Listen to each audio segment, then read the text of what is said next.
Assalamualaikum, salam hormat dan salam sejahtera. Bertemu lagi dalam MG Flash 24 September bersama saya Irfan Yazid. Kita ke berita utama. Malaysia pagi ini meminta kuasa veto Majlis Keselamatan Pertubuhan Bangsa-Bangsa Bersatu PBB dihapuskan selaras dengan prinsip satu negara satu undi. Perdana Menteri Datuk Seri Ismail Sabri Yaakob berkata sebagai organisasi yang membawa semangat dan lambang demokrasi kepada dunia, PBB perlu kembali kepada landasan penubuhannya. Datuk Seri Ismail Sabri yang mengenakan baju Melayu hitam dan berucap menyampaikan kenyataan negara dalam bahasa Melayu di Perhimpunan Agung PBB UNGA ke-77 berkata, konflik dan krisis yang berlaku di dunia seperti di Ukraine, Palestin dan Myanmar tidak dapat diselesaikan kerana kepincangan sistem tadbir urus global dan PBB. Menurut beliau, masalah di PBB adalah Majlis Keselamatan yang menyaksikan kuasa veto sering disalahgunakan untuk memihak kepada kuasa dunia yang memilikinya.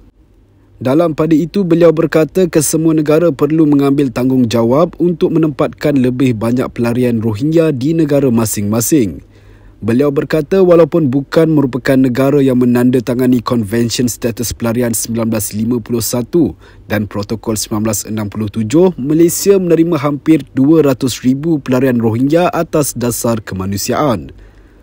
Malaysia, kata beliau, menekankan betapa pentingnya dunia menangani punca utama krisis Rohingya dan percaya isu berkenaan tidak akan diselesaikan selagi krisis di negara tersebut berterusan.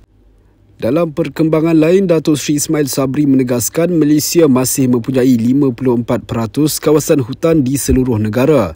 Beliau yakin peratusan itu akan bertambah berikutan langkah penghutanan semula yang agresif oleh Malaysia.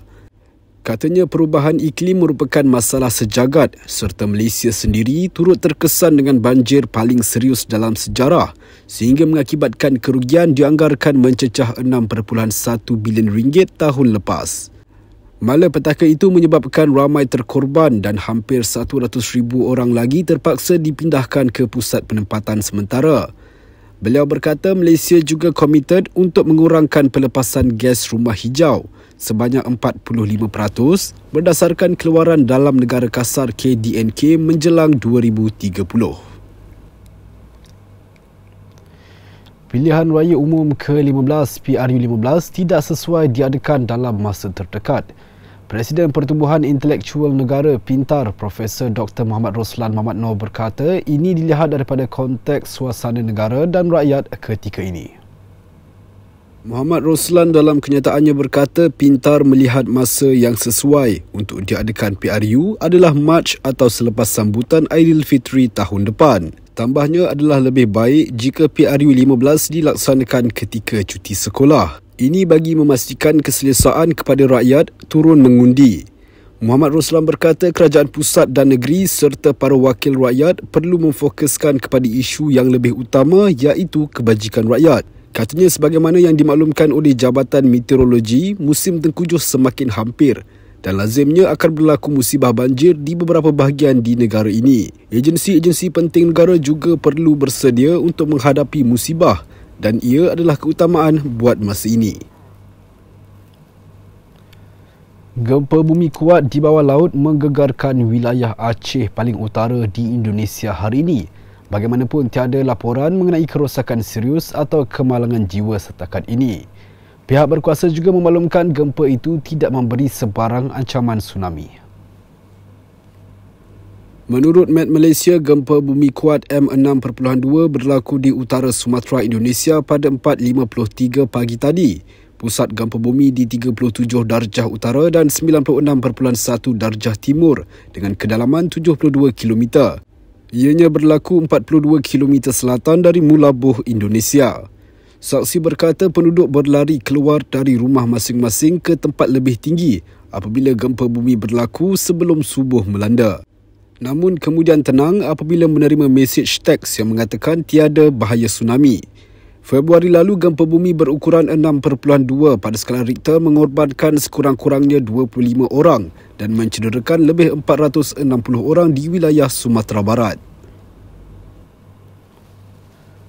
Seorang lagi individu ditahan Suruhanjaya Pencegahan Rasuah Malaysia SPRM berhubung kes mengemukakan tuntutan palsu berjumlah lebih 27 juta ringgit menjadikan jumlah ditahan setakat ini 8 orang.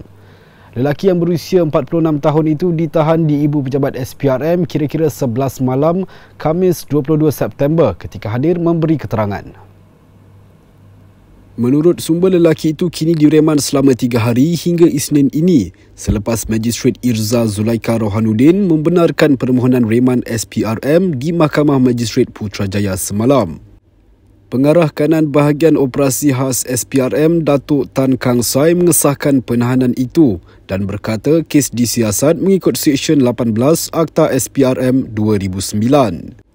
Pada Rabu lalu, 5 individu ditahan reman selama 3 hari sehingga semalam bagi membantu siasatan kes mengemukakan tuntutan palsu kepada sebuah agensi kerajaan bagi program latihan berkaitan teknologi digital.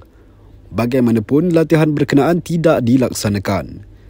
Kes itu dipercayai melibatkan 2 buah syarikat yang telah dibayar tuntutan, masing-masing berjumlah lebih 19 juta ringgit dan lebih 7 juta ringgit bagi menjalankan program latihan dari tahun 2016 hingga 2020.